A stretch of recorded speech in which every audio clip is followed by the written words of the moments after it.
भागवत ग्रंथाचं तू श्रवण केलं, भगवत भक्तीची चरित्र कथा तू श्रवण केली, 7 दिवस तू महान असं श्रीमद भागवत कथा श्रवण केली, आणि भागवत कथा ज्यानं श्रवण केली त्याला जन्म मरणाचं दुःख राहत नाही, त्याला मरणाचं दुःख वाटत नाही, त्याला मरणाची भीती राहत नाही. राजा, तू मरत नाही, तू मरणार नाही, तुला मरण नाही.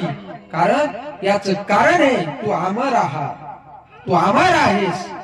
अमराहा अमराहा, तुम्ही आम्ही सगळे अमर आहोत. तुम्ही म्हणता कसं महाराज? त्यावेळी शुकाचार्य महाराज म्हणतात की राजा, तुझ्यामधला जो आहे का तो मरणारा नाही, त्याला मरण नाही.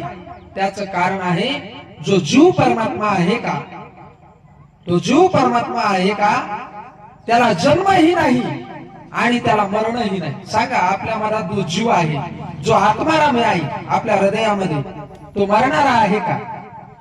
तो मरतही नाही आणि त्याला जन्मही नाही, कारण तो भगवान परमात्मा आहे. जीव